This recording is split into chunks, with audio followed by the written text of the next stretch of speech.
Bonjour à tous et bienvenue sur Séphiroth et compagnie. On se retrouve pour les énergies du mois de novembre et j'accueille les lions avec un grand plaisir. Je vais vous souhaiter à tous en ce mois un petit peu plus triste, en règle générale, on va voir. On laisse tout ouvert, mais en tout cas plus froid. Et ben, je vais vous souhaiter plein de chaleur, plein de lumière, des choses qui réchauffent votre vie. Et vous avez un très très joli tirage. J'ai fait une roue médecine et j'ai commencé donc avec une lettre hébraïque et ici je commence avec la lettre P. P étant exprimant tout ce qui va passer par la bouche, donc c'est beaucoup dans la communication.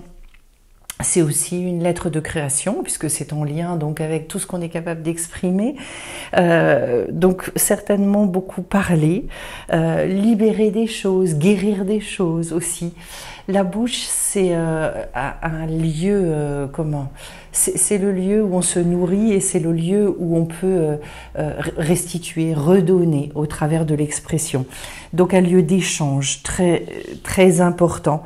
Alors, on va aller spécifier tout ça et je vais commencer par le dos de deck ici où j'ai le corbeau qui nous indique un besoin d'exprimer sa vérité, de relâcher peut-être toutes ces choses qui vous encombrent, qui sont un petit peu lourdes sur votre cœur. Être dans sa vérité, c'est oser se regarder d'une manière extrêmement nue. Donc en fait, comme je m'étais dit un jour dans ma vie, ah oui, je n'en suis que là, voilà, c'est un petit peu ça. Sur certains items et de se rendre compte avec beaucoup de tendresse pour soi finalement, que oui, bon, c'est on a nos empêchements, on a nos qualités, on a nos dons. Le tout en fait, c'est de savoir beaucoup remettre ces empêchements et puis de se focaliser aussi beaucoup sur toute cette puissance que l'on a de joie, de création, voilà, et de mettre son énergie en fait là-dedans et tout ce qui nous encombre. D'apprendre à balayer, bon, il faut des outils, mais voilà, incarner vraiment votre vérité. Et en face, j'ai la reine d'eau, qui est une femme de désir extrêmement puissant. C'est une femme qui veut être séduite, comme si vous disiez à la vie ici, ben, prends-moi par la main, emmène-moi dans des contrées que je ne connais pas encore. Elle est remplie de passion. La seule chose, c'est que dans le tarot de Marseille, sa coupe est fermée. Donc, qu'est-ce que je fais de toutes mes passions? Comment est-ce que j'arrive à exprimer? Il y a certainement un potentiel en attente. Il y a aussi, avec cette carte-là, un potentiel de guérison. Et en même temps, une espèce de désécurisation émotionnelle. Quelque chose où c'est un petit peu ballotté. On le retrouvera avec la nécessité. Au niveau émotionnel, j'ai la carte de la roue médecine, qui peut être un très bel exercice d'ailleurs, la roue médecine, pour justement passer un cap. Voilà, à chaque fois que je la travaille, quand on est sur les lunes ou des choses comme ça, à chaque fois le but, c'est d'arriver à un autre endroit. On rentre dans la roue, on en ressort, on est différent. Et d'ailleurs, dans votre tirage, c'est super, parce que justement, on va faire tout le tour. Mais où est-ce que j'arrive? Au coyote. Et le coyote, c'est tout ce côté peps, c'est tout ce côté plein d'humour de la vie. Voilà, on y reviendra. Alors, je démarre avec le messager de terre. Autrement dit, rentrer dans cette roue avec la sensation d'être, comment est-ce que je peux vous dire ça, de pouvoir utiliser en fait tout votre potentiel et tout ce que vous ressentez de plus subtil. On est dans le monde du subtil avec ce cavalier. En sachant qu'il y a une extrême, il y a une grande capacité à recevoir, à être et dans l'action et dans la réceptivité avec cette carte.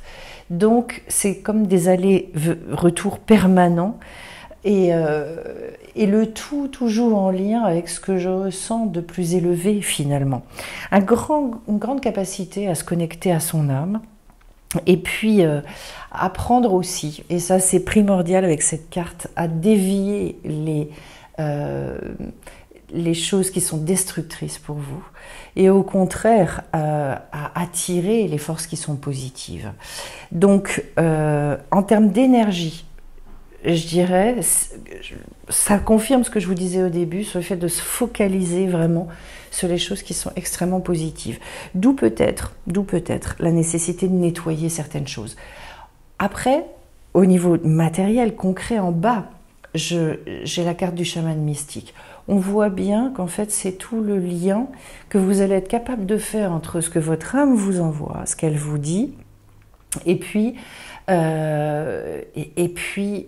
le lien à la terre. Dans le chamanisme, c'est extrêmement puissant. Avec la lettre P, on est bien sur des énergies de création. Et ces énergies-là, elles doivent... j'ai l'impression que, peut-être pour certains, ça fait un certain temps qu'elles sont un peu bloquées, que vous ne savez pas trop comment vous y prendre. Et bien là, on retrouve en fait, avec cette carte-là, la capacité d'exprimer. C'est pas toujours facile d'ailleurs, parce qu'on se sent des fois très gauche, parce qu'on n'arrive pas à mettre des mots sur ce qu'on porte en soi.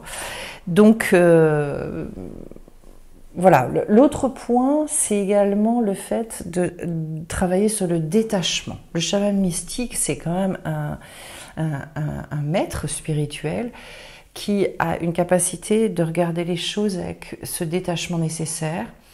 Donc finalement, au niveau du monde émotionnel, de calmer beaucoup les choses, de regarder les choses avec beaucoup d'impartialité. C'est ce que je vous disais aussi avec la notion du corbeau et la notion de vérité. Donc en fait, pas donner d'explication, pas donner de justification. J'avance parce que c'est comme ça et c'est tout. Donc dans la matière, une espèce d'immédiateté, de spontanéité, de retrouver quelque chose d'ailleurs qui est très en lien avec votre tempérament profond. Et voilà, sans se poser trop de questions. D'ailleurs, au niveau du mental, j'ai l'enfant quand même.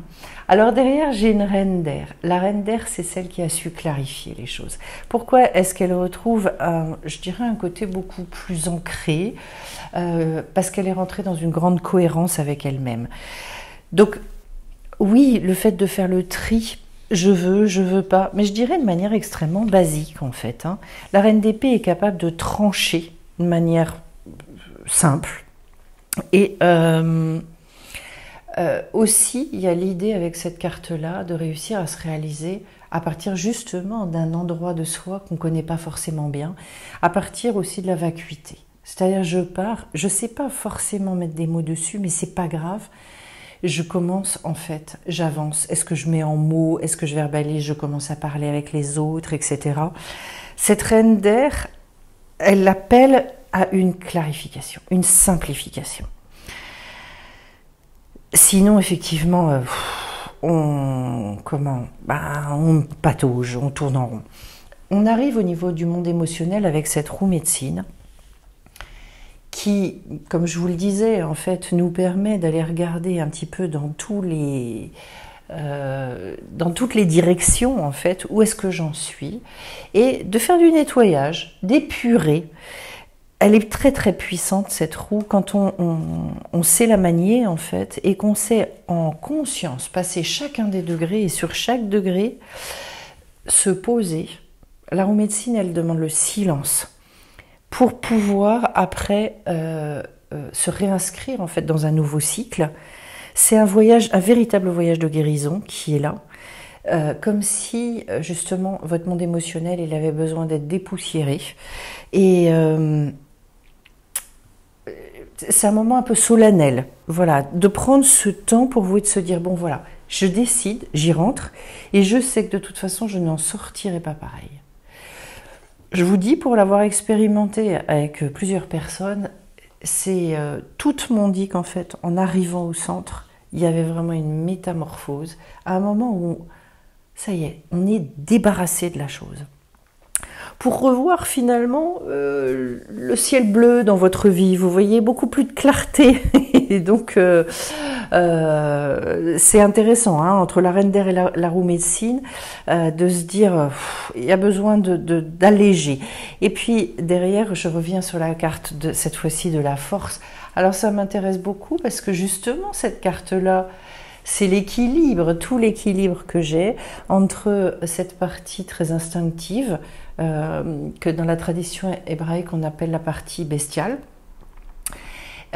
qui à un moment donné va se mettre au service de quelque chose qui va être là notre véritable volonté, qui va pouvoir s'ancrer en fait dans notre désir profond, qui est plus le désir de l'âme, justement à l'image du messager de terre. Et donc la force, elle vient d'un ce qu'à un moment donné, il n'y a plus de conflit intérieur et qu'on peut justement se mettre très en lien et mettre toute notre énergie vitale, cette partie bestiale qui se met au service en fait de notre volonté profonde. Le résultat, c'est qu'on retrouve quelque chose qui est beaucoup plus apaisé et surtout une confiance en soi en fait, parce qu'il n'y a plus ce tiraillement intérieur. Cette carte de la force, on est sur un degré 11 dans le tarot de Marseille, nous annonce aussi l'idée d'un autre cycle. Donc vous voyez, on le retrouve 2 fois de suite. Parce que la force va aller vers le fait de reprendre, mais un autre niveau de conscience. C'est le 1 au niveau, qui est monté au niveau du 11. Donc, a priori, quelque chose qui peut vous amener des nouveaux commencements, de nouveaux objectifs, un niveau de conscience supérieur. Et donc, on se réconcilie beaucoup avec soi-même, avec cette carte-là. Il y a une liberté qui revient, une respiration. Moi, j'ai l'impression, et je ressens aussi ce besoin quelque part de re-respirer. D'ailleurs, je profite avec la Reine d'Air pour vous dire aussi qu'il y a besoin de travailler avec votre clairvoyance. Donc, justement, beaucoup... Pas que le mental, en tout cas au niveau du mental, on est dans la carte de l'enfant. Tout ce côté extrêmement spontané, pas sérieux je dirais. Comme je dis souvent quand je travaille avec des personnes, je leur dis on doit se faire élève de la vie, mais on doit arrêter de vouloir être un bon élève. En fait, la notion de bon élève, c'est vraiment quelque chose qui nous scie les pattes, ça casse l'élan. L'enfant, dans cette spontanéité-là, il va découvrir plein de choses. Si on veut devenir bon élève, on n'ose plus. Regardez, c'est tellement évident. On l'a tous connu à l'école. Dès qu'effectivement, on essaie de devenir un bon élève, eh ben, il y a le stress qui se crée, il y a l'angoisse, il y a tout ça. L'enfant petit, il teste. On est tous des testeurs de la vie. On cherche tous, on en est tous là. Donc au niveau du mental, vous voyez, c'est beaucoup plus dans l'expérimentation, dans le tâtonnement, et de laisser émerger, de laisser venir quelque chose, en sachant que l'enfant est beaucoup plus connecté que l'adulte, de toute façon, naturellement j'entends. Après, ça se retravaille, on y revient. Et puis derrière, on va arriver à la carte de l'ermite. Alors là, pour passer vers le spirituel. Être dans cette carte, c'est vraiment la fin d'une gestation. Vous avez expérimenté certaines choses, ça nous annonce la fin d'un cycle, peut-être pour mettre de côté certaines croyances avec lesquelles vous avez vécu, et puis de pouvoir reprendre votre bâton de pèlerin pour aller rechercher quelque chose qui va être largement au-dessus, puisqu'on arrive à la carte le cœur du ciel. C'est donc une carte merveilleuse, magnifique. J'y reviens juste derrière, mais je m'arrête un instant sur cette ermite qui est plein de sagesse. C'est sa marque. Il peut y avoir l'idée aussi du mentorat là-dedans, parce qu'il y a une grande érudition.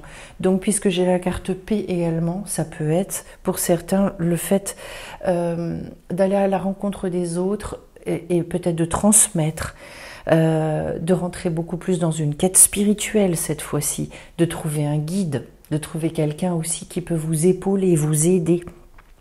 En tout cas, on est dans le symbole des fins et recommencements. Comme si là, pour le coup, si vous arrivez à opérer cette réunification qui vous permet de repartir sur un nouveau cycle, sachez et visez finalement le fait de vous accomplir, mais vraiment à un autre niveau, beaucoup plus important. qui va être en lien avec le cœur du ciel. Et quand on se met en lien avec le cœur du ciel, ça parle de mission de vie, bien évidemment, de quelque chose où on trouve une forme d'apothéose, où on se dit, bah oui, ça y est, je sais pourquoi je suis venue. Voilà. C'est clair maintenant. En sachant qu'il y a des stades dans nos vies, donc de toute façon, on passe de l'un à l'autre, on n'arrête pas d'évoluer et comment ça veut pas dire que vous n'avez pas été sur votre chemin, c'est pas ça, mais qu'à un moment donné, il y a une espèce de rassemblement, tout un tas de choses qu'on a pu faire dans notre vie, et là on se dit ah mais ça y est, mais c'est là je sais pourquoi je me suis incarnée véritablement. Le cœur du ciel, c'est un rendez-vous, c'est une force d'amour extraordinaire qui nous relie finalement avec notre originalité, notre unicité, avec notre vérité, bien évidemment. C'est une espèce de rappel sacré. Et quand on se met en fait en lien, qu'on est dans cette force créative qui est la force de la création d'ensemble, hein, je veux dire. C'est-à-dire que là, on est guidé, on est extrêmement guidé. Je vous parlais d'ailleurs avec la carte de l'ermite d'arriver à ça. Donc cette fois-ci, mais pensez à vous très profondément, très fortement, et prenez peut-être un temps justement pour faire cette roue médecine et pour réussir à dépasser ce qui doit être dépassé, simplifier à l'extrême. Et j'en arrive à la carte du coyote que j'adore. J'adore parce que voilà, c'est mon petit côté à moi aussi, côté scorpion. J'aime bien aussi le côté facétie, le côté un peu rigolo, on va dire ça. C'est un farceur sacré qui finalement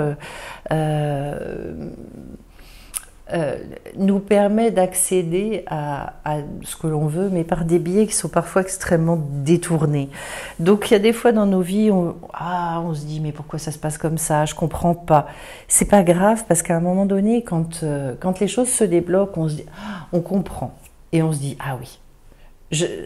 Donc, on m'amenait bien là où je voulais, mais pas du tout par le biais auquel je m'attendais.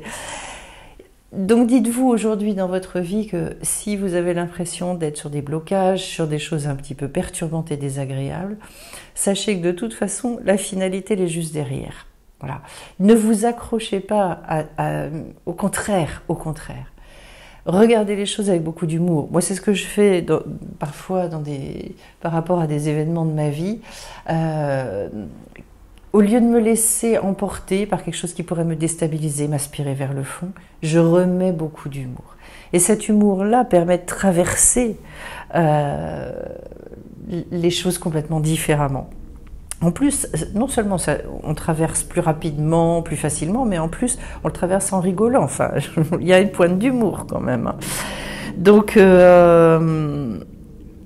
j'ai l'impression que là, dans votre ambition, peut-être de re-regarder les choses avec à la fois beaucoup d'amour, vous voyez qu'au niveau spirituel, c'est par l'amour, donc par cette espèce de relâchement. Quand on est dans l'amour, en fait, on est dans une espèce de paix, mais qui est très difficile à décrire. Et qu'on arrive à retrouver ce côté espiègle, rigolo, décalé, je dirais aussi. Hein. Il y a un côté très décalé. Ah oui, c'est intéressant parce qu'en fait, en bas, j'ai le chaman mystique, en haut, j'ai l'enfant. Donc, on est sur à la fois le fait de faire l'alchimie entre cette sagesse, cette profonde sagesse, et en même temps, ce côté léger. L'enfant arrive à passer outre beaucoup de choses, en fait. Voilà. Il sait laisser de côté plein de trucs qui l'encombrent et avec lesquels il n'a pas envie de vivre. Alors, la carte qui s'était un petit peu décalée, c'est la carte de l'âme. Donc, je vais vous la sortir. Je crois que, oui, peut-être pour certains aussi, c'est le fait d'accepter cette part spirituelle et d'aller rechercher beaucoup plus en conscience ce que ça peut vouloir dire, ce que ça peut contenir aussi. Ce dialogue avec l'âme, finalement. Donc d'aller se connecter, et pour moi c'est pas perché du tout, c'est qu'à un moment donné, on est dans un endroit où on est tellement avec qui on est dans notre profondeur. Et que cet endroit-là, il arrive justement à nous guider, à nous montrer des choses qui fait qu'on arrive à des évidences qui sont vissées au creux du ventre.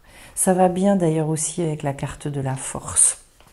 Et en fait, cette part spirituelle, on n'est pas fait pour rester et vivre comme des gens complètement déconnectés, c'est pas ça.